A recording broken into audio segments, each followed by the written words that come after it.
You dare you check another fucking I don't touch you. What the fuck?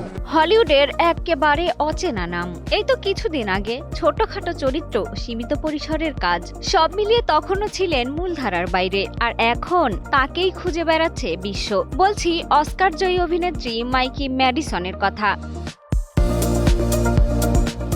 2025 সালে গুগলের তালিকায় সবচেয়ে বেশি খোঁজা তারকা মাইকি ম্যাডিসন। তার সঙ্গে তালিকায় রয়েছেন লুইস পুলম্যান, ইসাবেলা মার্সেদ, ক্যাটলিন ডেভার, বেলা র্যামসি। তবে শীর্ষে একাই মাইকি। অচেনা অভিনেত্রী থেকে হয়ে উঠেছেন সময়ের সবচেয়ে আলোচিত মুখ।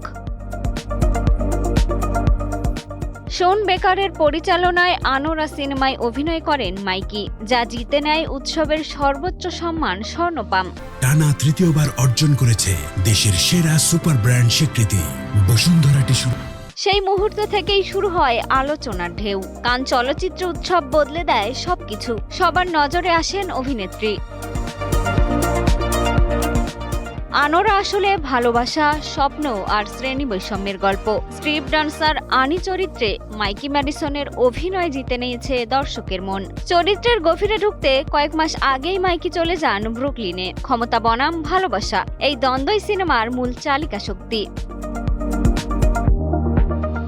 কান জয়ের পর থেমে থাকেনি আনোরা, একের পর এক আন্তর্জাতিক পুরস্কার জিতে নেয়। অন্যদিকে 2025 সালে অস্কারের মঞ্চে ইতিহাস গড়েন মাইকি। সবচেয়ে কম বয়সে অর্জন করেন সেরা অভিনেত্রীর শিরোপা। রাতারাতি বনে যান বিশ্ব তারকা।